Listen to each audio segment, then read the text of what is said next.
1 के। अब देखते हैं एक्सरसाइज 1.1 के क्वेश्चन नंबर 5 को। क्या कहता है क्वेश्चन नंबर 5? संकेतों में से चुनकर रिक्त स्थानों को भरिए। 3 संकेत है हमारे पास, ये और ये। इन तीनों को में से चुनकर हमें बताना है कि कौन सी संख्या बड़ी है, बराबर है, या कौन सी संख्या छोटी है। तो चलिए सवालों को करते हैं, ध्यान से समझते हैं। सबसे पहले अगर आप देखेंगे तो हमें दिख रहा है -3/7 और 2/3। जैसा कि पहले वाले क्वेश्चन में हमने किया था कि माइनस वाली जितनी भी संख्याएं हैं वो कभी भी प्लस वाली संख्या से बड़ी नहीं हो सकती। तो इस कंक्लूजन पे हम क्या कह सकते हैं कि -3/7 और 2/3 इन दोनों में बड़ा कौन है? इसके साथ माइनस है और इसके साथ 2/3, ये प्लस वाला है, ये बड़ा होगा। ठीक है, -3/7 से 2/3 बड़ा हो गया। ठीक है, नेक्स्ट सवाल को देखते हैं। -2/3 और 5/-8। अब यहां पर दुनिया का सबसे बड़ा कंफ्यूजन शुरू होता है जब बच्चों को ऐसा दे दिया जाता है कि भैया 5 और -8। ठीक है, आपको कुछ बताते हैं। -5/8 ब्रैकेट में अगर ऐसी संख्या दे रखी है और इधर माइनस है, तीनों सेम होते हैं।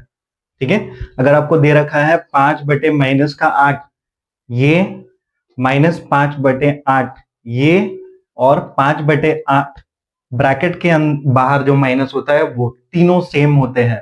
आप अगर माइनस यहां देखोगे इसका मतलब भी -5/8 ऋणात्मक होता है, और यहाँ पर -5/8 इसका भी सेम मतलब होता है और इसका भी सेम ही मतलब होता है। तो चाहे माइनस नीचे हो, ऊपर हो या ब्रैकेट के बाहर हो, तीनों का एक ही मतलब होता है। तो कंफ्यूज नहीं होना इन सब चीजों में। ठीक है, आप क्या करो, 5/8 का मान के चलो, ये जो माइनस है यहां आ गया। ठीक है, मान के चलते हैं ये माइनस यहां आ गया क्योंकि सेम है। आप चाहे यहां लिखो या यहां लिखो ब्रैकेट में डाल के, तीनों सेम है। तो अब आप देखो 3 और 8 है। ठीक है, हमें पता करना है कि दोनों में से कौन सी संख्या बड़ी है। आप करो क्रॉस मल्टीप्लाई, 3 5 15 माइनस का, और यहाँ पे 8 दूनी 16, ये भी माइनस का। अब आप देखो यहाँ पे आया है -16 और यहाँ पे आया है -15। तो -15 या -16 दोनों में से बड़ा कौन है? आप बोलोगे सर जो छोटा है वही बड़ा है, तो -15 हमें छोटा दिख रहा है। इसका मतलब क्या है कि -5/8 जो है ये संख्या हमारी बड़ी हुई। ठीक है, नेक्स्ट वाले को देखते हैं। 0 और -5/6। 0 और -5/6, अरे भैया -5/6 है। -5/6 का मतलब क्या हो गया कि वो संख्या ऑटोमेटिकली छोटी हो गई। माइनस का मतलब ही है 0 से छोटा होना, तो यहाँ पे 0 जो है वो हमारी बड़ी संख्या हो जाएगी -5/6 से। ठीक है, अब देखो -2 और -3 दो संख्याएं हमें एक साथ दी गई है, दोनों में माइनस का साइन है, हटा दो। माइनस माइनस हट गया, प्लस हो गया। अब हमारे पास क्या बचता है? 2/3। 2/3 और 0 में पूछा जा रहा है कि कौन सी संख्या बड़ी है, तो 2/3 और 0 में 2/3 ही बड़ा है 0 से। माइनस नहीं है, वो माइनस था। आपको सिर्फ और सिर्फ कंफ्यूज करने के लिए ये सारे सवाल बनाए जाते हैं कि आपका फोकस टूटे, आप थोड़ा सा कंफ्यूज हो और आपका मोरल डाउन हो जाओ। नहीं डाउन होने देंगे, हर कंफ्यूजन दूर किया जाएगा। ठीक है, -2/11 और -3/22। देखो ये क्या है, ये 11 है, ये 22 है। हर तो ऋणात्मक है, लेकिन जो अंश है वो ऋणात्मक है, ये धनात्मक है, सॉरी। तो यहाँ पे क्या है, -2 और -3। क्रॉस मल्टीप्लाई करो, आपको पता चल जाएगा कौन सी संख्या बड़ी है। 11 तिया 33, 22 दूनी 44। यहाँ पे भी साइन है, यहाँ पे भी माइनस, दोनों में माइनस साइन है। 44 माइनस और 33 माइनस। तो आप क्या करेंगे, पता करेंगे कौन सी संख्या बड़ी है। तो जो संख्या छोटी होती है ना वही संख्या बड़ी होती है, माइनस वाली। तो आप देखो माइनस का 33 इस -44 से बड़ा है, तो -33 किससे आया है?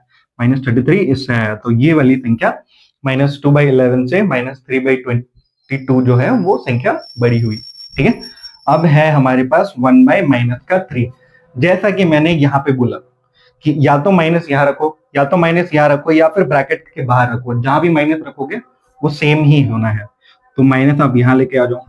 ठीक है, अब आप बताओ कि -1 और -1 यहाँ भी है, 3 यहाँ पे, 4 यहाँ पे। आप करो क्रॉस मल्टीप्लाई।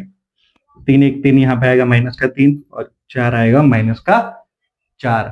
तो यहाँ पे क्या होगा, -3 और -4 में कौन बड़ा होगा भैया? बड़ा हुआ -3। -3 किससे आया है? -1/4 से। ये ओवरऑल कंसेप्ट था क्वेश्चन नंबर 5 में कि अगर भिन्न दिए गए हैं जिसमें साइन है माइनस प्लस, ठीक है, प्लस माइनस दोनों का है, दोनों प्लस है, तो कई कई बहुत सारे तरीके हैं छोटे बड़े बताने का। या तो आप हरों को समान कर लो, ठीक है। दूसरा तरीका है कि क्रॉस मल्टीप्लाई कर लो, टाइम बचेगा, ठीक है। लेकिन दोनों में अंडरस्टैंडिंग बहुत अच्छी होनी चाहिए। अगर आपका एक सवाल नहीं बनता है, अगर आपको एक तरीका नहीं आता तो दूसरा तरीका अपना लो, लेकिन बनाओ, समझो चीजों को। जब तक आप चीजों को समझोगे नहीं, चीजें आसान नहीं होने वाली है। एंड ये चीजें आपको ही सही करनी पड़ेंगी, आपको ही समझनी पड़ेंगी, ठीक है। चलिए क्वेश्चन नंबर 5 यहाँ पे खत्म होता है। अब चलते हैं क्वेश्चन नंबर 6 की तरफ।